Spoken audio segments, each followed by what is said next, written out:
Hi there, this is Graham from Open Hands, and like everybody else, I'm kind of navigating this world of AI-driven development, and I try to use AI agents to do many of the jobs that I do every day, to accelerate and be able to build more things that I wouldn't have been able to do otherwise. And we're all trying to figure out how to best utilize AI in our workflows, but I've learned a few things over the process of doing it myself, so I thought I'd start this video series to share them.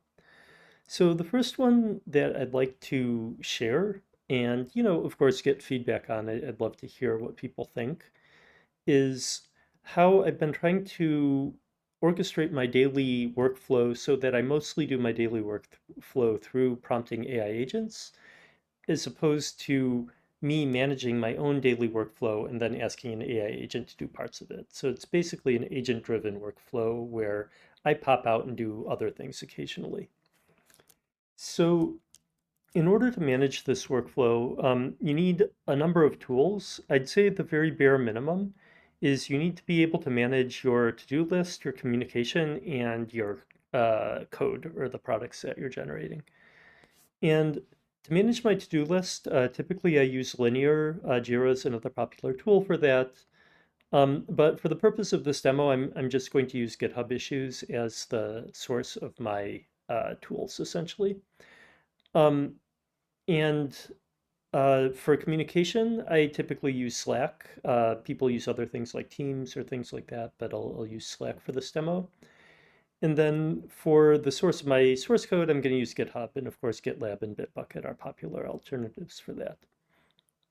So the basic idea behind this workflow is you first start up your agent, whichever one you like, but I'll use the OpenHands agent canvas to run agents in a way that allows you to kind of visualize them and manage them. So here we go. Grab the agent canvas URL and put it in here. And so now I have my agent control center. And as I mentioned, you need to use several tools in order to get this sort of workflow to work. And so I'll jump over and add MCPs to customize and provide external access to various external tools. So first is GitHub. Just pop over to GitHub, go to the settings page, scroll down to developer settings, and personal access tokens, get a fine-grained token, generate a token, do like OpenHands bot token, choose the resource you want to handle, which is like OpenHands, the OpenHands organization, and then I can do OpenHands is one repo, which is our main repo, and then software agent SDK, which is our SDK repo, and give the appropriate permissions. So I need some things like content, pull requests, issues, and workflows. And so that's a pretty good set of things to give my personal access token.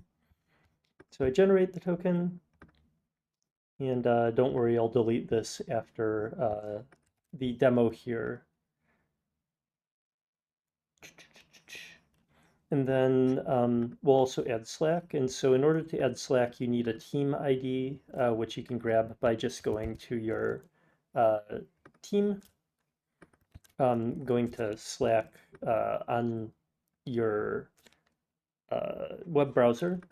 And then you can also set up a Slack bot. So I set up this Slack bot, new big bot for my own personal bot. And you can connect it to your favorite workspace, add the channels, and then grab the bot token. So I'll put that in here as well. So now I have the two connections, and this is where the fun begins. Up until now is pretty vanilla if you've used agents before.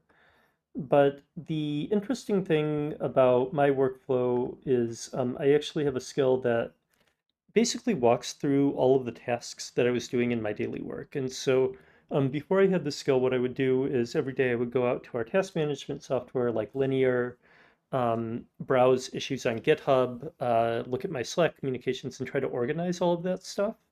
But the great thing about this is that this will now organize all the stuff for me. And since I have a skill installed in my workspace, I can just tell the agent, do my daily workflow. And so typically this will work. And but in this case, I'm doing something a little bit different than my daily workflow because I'm not going to use linear because I have some private stuff on there. So instead, what I will say is make sure to use your MCP tools for GitHub and Slack looking only at private information.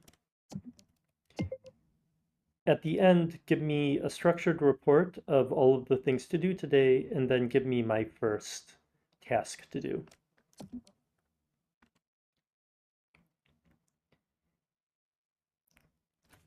And so the nice thing about skills and stuff like this is that you can actually, start out with a base and then diverge in any way that you need to. So this will take a little while. Because it takes a little while, and I typically don't like waiting, I will it, set up an automation to run it at the beginning of the day, uh, typically 6 a.m. every workday, so that when I start working in that day, I have a list of all of the things that I could possibly be doing. And the OpenHands Agent Canvas has a few things that make that really easy and nice to do. Like we have an automations thing where you can kind of set up a cron job-like thing to do that sort of automation, but I'll maybe talk about that in a future video.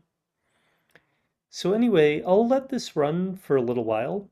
It should take a bit, so I might fast forward through this part, but when it's ready, we can circle back and try to take a look at the result. Okay, so the workflow finished. It took a couple minutes, but not too bad. And this is what it looks like here. So you can see it says, I've gathered everything from GitHub and Slack. Here's your structured report. And I kind of specified the structure. These are immediate action.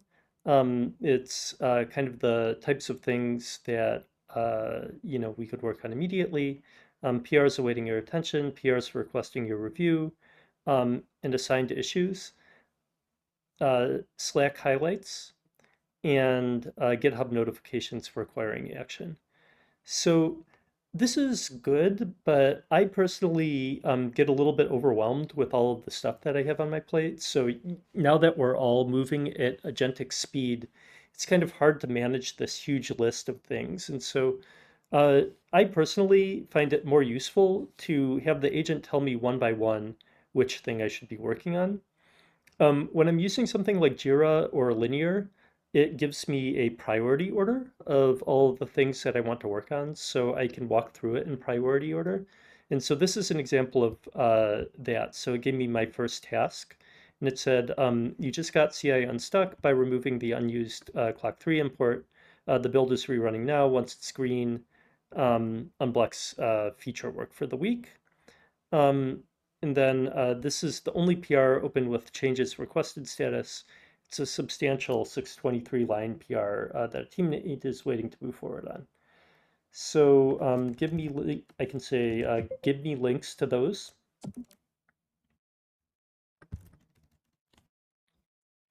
And it will give me links and I can click through and start working on them.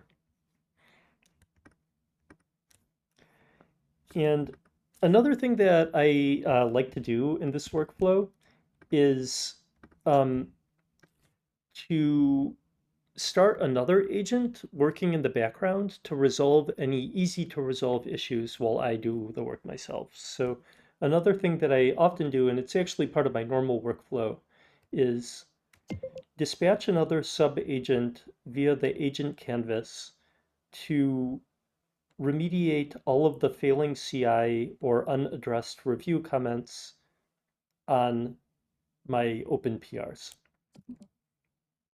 And so I can get this agent to kind of dispatch another agent to start working. And so then I go through, I take a look at these PRs and I start working on them. I'm not going to actually bore you with the details of me working on them, but I can do that. And then in the meantime, while I'm working on these, I can have the agent go through and dispatch an agent to work on the other parts. Then when I finish this, typically what I will do then is I'll go back and I'll say, okay, I finished those. Give me the next issue to work on.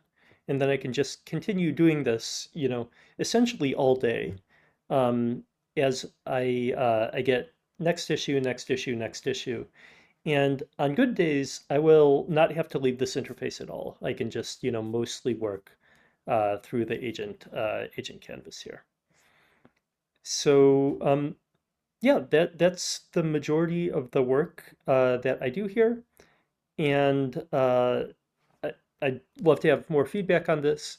In future videos, I will talk about how I scale up parallel workflows, how I get more security and safety when I'm running all of these agents in the background, how to do credential control, um, how to improve agents as they work more and more on these tasks, how to automate repetitive tasks, and other things like that. So hopefully this was helpful. I'd love to have any comments, have people comment on YouTube or join the Slack community or other things like that. Thanks a lot.